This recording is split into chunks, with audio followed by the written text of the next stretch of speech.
Lo que quiere básicamente un pueblo es paz, porque desde la paz se puede esperar bienestar. O todos esperamos que desde la paz se pueda construir bienestar, que es el reto que tiene la humanidad desde hace miles de años.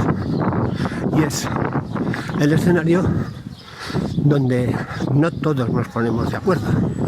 en cómo conseguir la paz, porque parece claro, o pudiera entenderse claro, que en comunidades pequeñas, ya en el pasado, la paz se pudo construir precisamente por ser comunidades pequeñas, donde todo el mundo más o menos se conocía y donde lo que podríamos llamar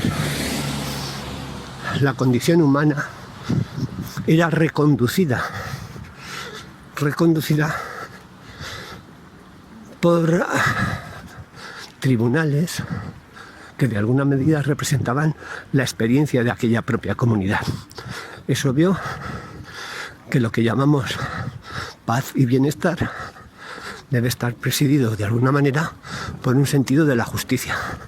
Un sentido de la justicia que permite a las personas prever el escenario de normas y leyes que rigen su propia sociedad y la idiosincrasia de la misma. Conocer con claridad meridiana ese escenario de leyes y normas que prevén la conducta de una sociedad otorga a los individuos de esa libertad necesaria de saber que todo lo que hagan dentro del respeto a esas normas, de un respeto positivo y sincero a esas normas, les va a otorgar libertad. Una libertad real de movimiento, de pensamiento, de reflexión, de actividad social y económica. Hasta ahí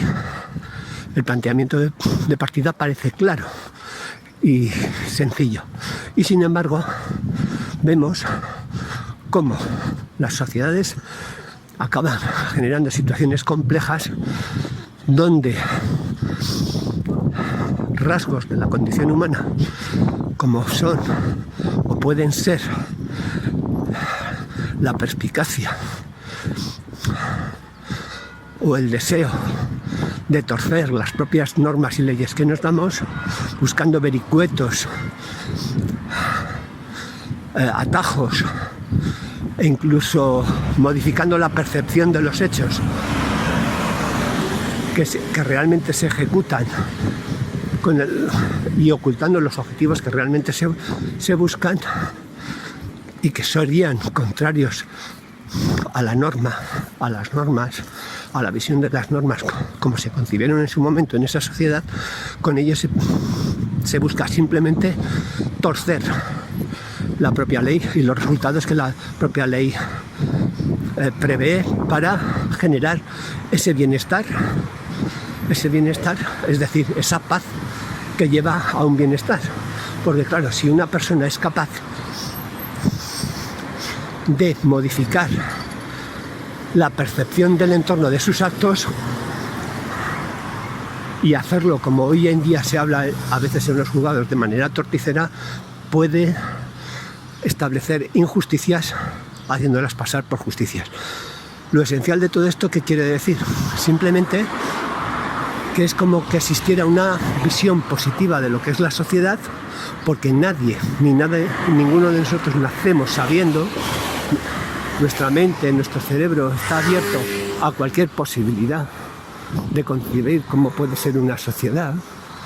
y adaptarse a la misma bajo unas reglas, siempre que las reglas sean meridianamente claras. Pero si las reglas no son claras y pueden sorprender en cualquier momento la conducta de cualquier persona que cree que está actuando correctamente, entonces estamos de facto en una situación de no solo indefensión, sino inseguridad jurídica, que es lo que podríamos hablar como indefensión ante la propia sociedad. Positivamente entendemos que cuando tenemos una circunstancia que tenemos que abordar, un problema de cualquier naturaleza, lo que hacen las personas es actuar de buena fe para intentar resolver ese problema. Y en ese actuar de buena fe pueden llegar a tomar decisiones a través de sus pensamientos que consideran justas y equitativas para todos, y que sin embargo en un momento determinado, cuando llega al ámbito donde se analizan realmente y en profundidad las normas y las leyes y las conductas sociales, ahí se ve que existe una distancia entre lo que pensábamos que era correcto y lo que consideran estos estamentos que debieran tener gran experiencia social, o que la tienen, de lo que realmente es correcto. Por eso las personas, cuando llegan a ese nivel de enfrentar situaciones complejas o difíciles, cuando son positivas, aceptan el resultado de manera positiva, es decir, aprenden porque la propia norma les enseña. Esto se hace por este motivo, aunque aparentemente sea este otro lo que es. Bien, efectivamente esto obviamente es así, o sea, la sociedad positiva aprende positivamente y va modificando su pensamiento en la conducta social en razón de lo que es positivo en la propia sociedad y cómo percibe positivamente en la propia sociedad la actividad de cómo se imparte la justicia o cómo se considera la justicia que debe comportarse en la sociedad. Bien, cuando una persona, por cualquier motivo, o por muchos conocimientos de la justicia, o por mucha experimentación, o por saber tocar la condición humana, porque todos los estamentos e instituciones de una sociedad están estructurados bajo la idea de personas que lo sostienen, aunque sean de manera más o menos anónima, y que son los que forman el conjunto del Estado, están sometidos todos ellos a condición humana. Y esto quiere decir experiencia personal con sus situaciones, cada uno de ellos positivas y negativas, respecto a la sociedad en la que viven. De tal manera que, como se pudiera escuchar a lo mejor en algún entorno de juzgado por algún abogado ya hace muchos años, cuando intentaba defender a un cliente que iba en moto y había tenido un percance, que se explicaba ante el propio compañero antes de entrar en la sala, cuando se intercambiaban los saludos a la espera de que la sala quedara libre para hacer un juicio, y argumentara de que lamentaba que este juez hubiera tenido en el pasado un problema grave con una moto, porque su cliente podría salir perjudicado en un asunto realmente diferente y de distancia, porque simplemente él argumentaba la posibilidad de que la condición humana de ese juez concreto pudiera verse afectada por una experiencia personal. Claro, eso es lo que llamamos condición humana, o podemos llamar condición humana. Nosotros, como personas, todos estamos sujetos a condición humana. Y cuando nos salen bien las cosas, si hemos actuado de manera positiva, es decir, guiados por el sentimiento común y por una visión positiva de la sociedad, normalmente olvidamos los resultados de nuestra acción positiva, porque era consecuencia esperada, y por ser consecuencia esperada más o menos no rectificamos, sino que pensamos, esta es la conducta que debemos llevar y la estamos realizando correctamente. Y si por el contrario existe una modificación en nuestro pensamiento, lo incorporamos como un límite, una línea roja que determina por dónde podemos pensar o no podemos pensar en determinadas situaciones, haciendo posible que tengamos una concepción abstracta de lo que es el Estado y por dónde se conduce, para obtener el objetivo obviamente necesario de establecer un área de libertad personal donde nos podamos mover como personas e individuos.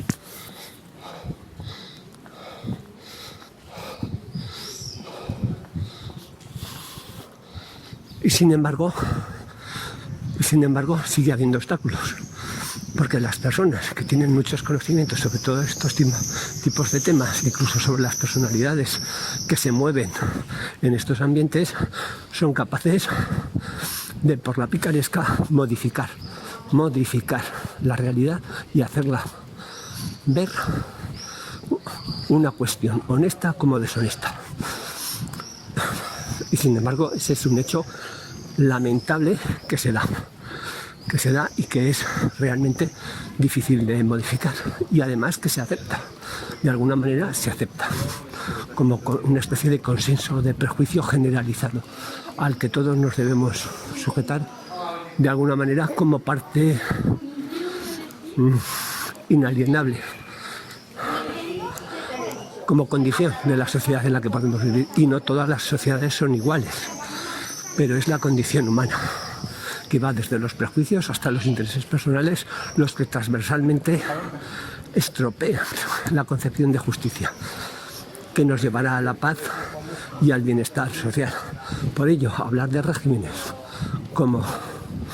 sea republicano o monárquico como solucionadores de este tipo de problemas resulta aparentemente, en principio, absurdo.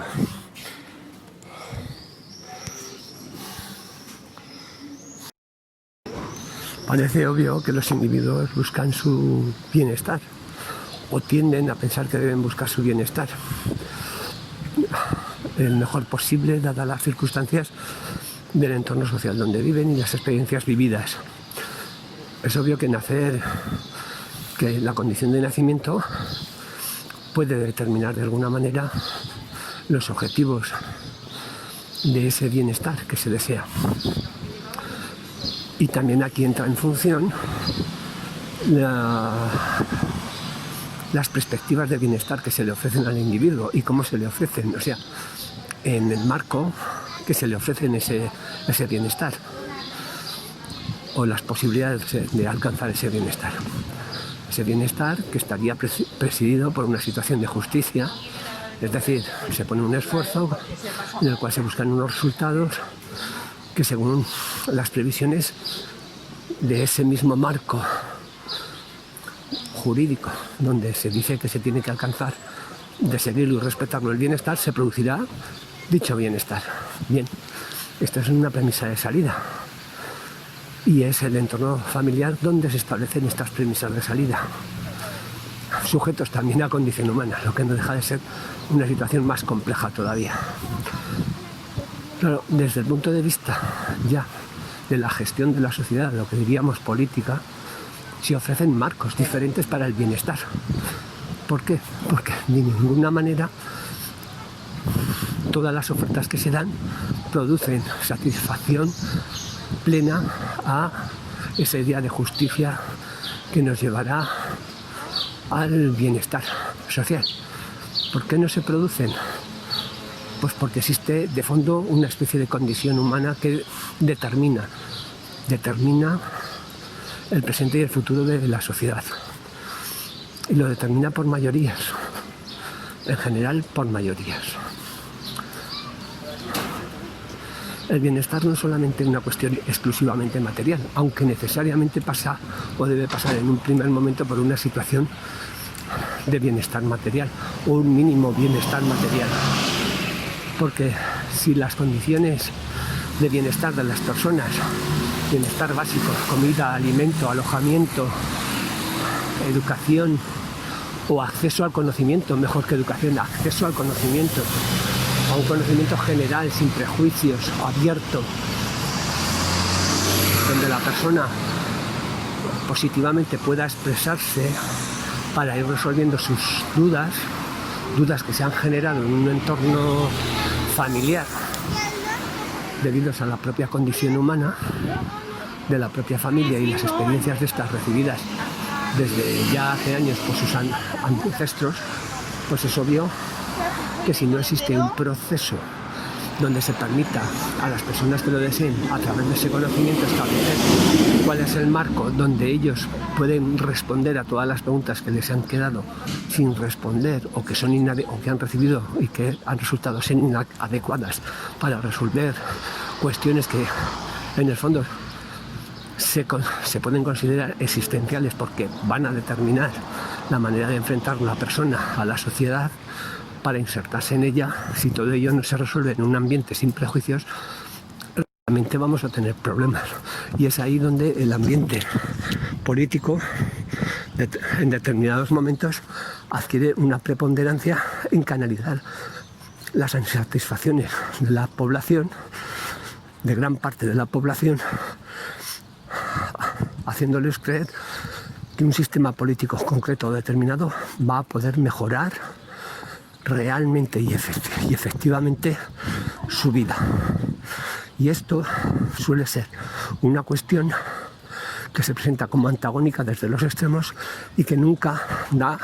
el resultado previsible ni para unos ni para otros. Como así nos lo va mostrando la historia, porque las soluciones positivas se dan realmente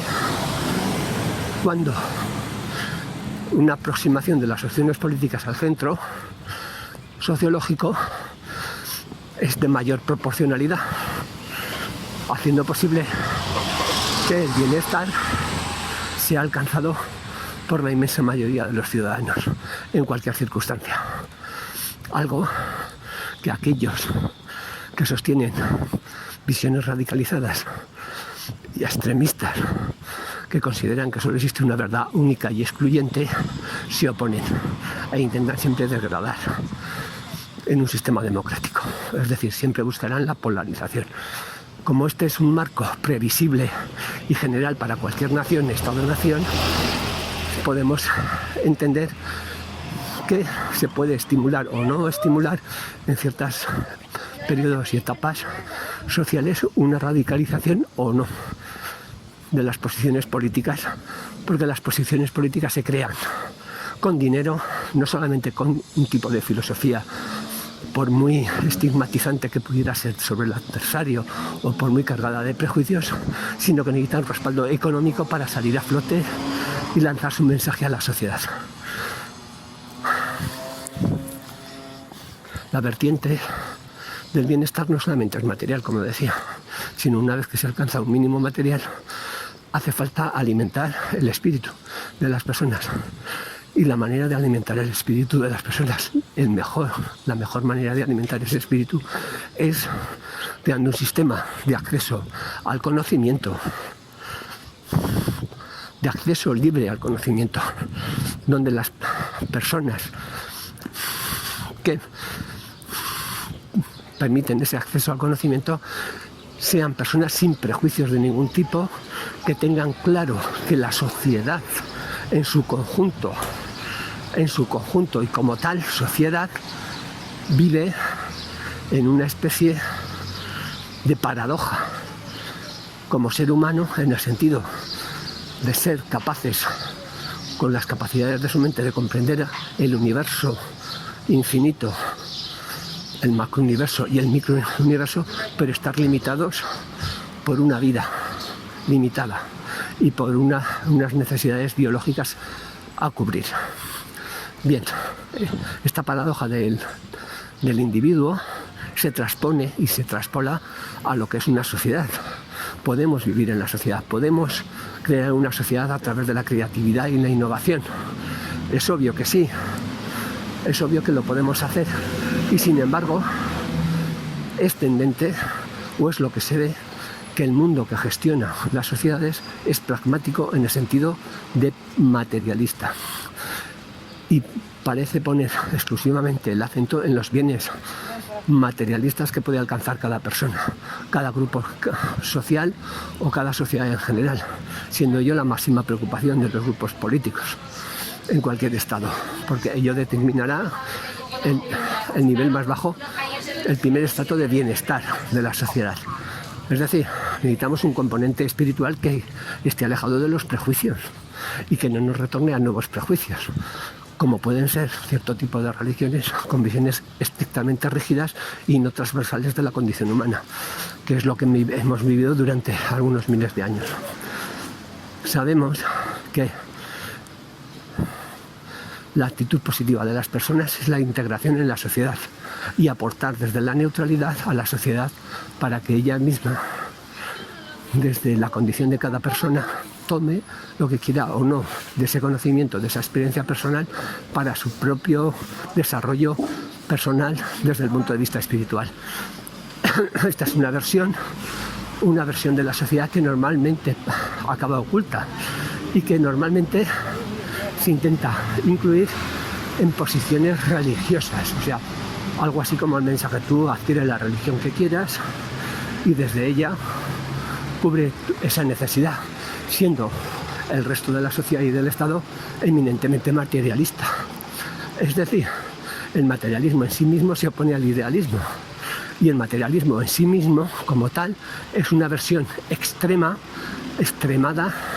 de la realidad que vivimos. Por lo tanto, todas aquellas ciencias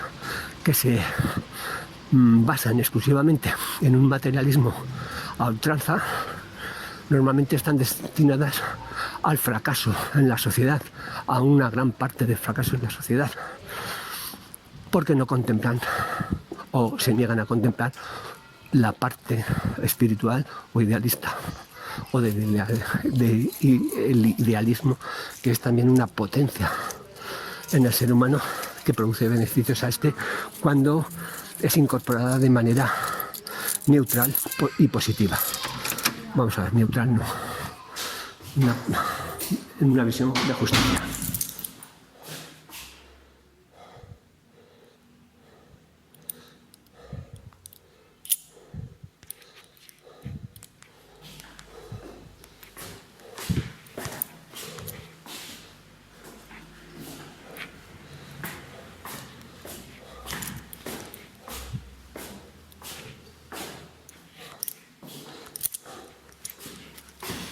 Política que determina un régimen político determinado por república o monarquía, por ejemplo, en este caso, que nos ocupa, determina de alguna manera la creencia profunda de que ese sistema va a traer la felicidad. O sea, la justicia, el bienestar social, dentro de lo posible, que debe ser muy generalizado, y a través de ahí el grado de felicidad de una sociedad. Claro, asegurar de que, por ejemplo, una monarquía en sí mismo o una república en sí mismo va a traer esos beneficios, realmente ignorando lo que es la condición humana, es no solo atrevido, sino temerario. Porque lo normal es que el advenimiento de un régimen u otro se produzca debido a unas circunstancias históricas. Por lo tanto, todos estamos abocados a estudiar las situaciones históricas que determinan en un Estado-nación de hoy en día el por qué se declinó la situación hacia una fórmula monárquica o republicana en su momento.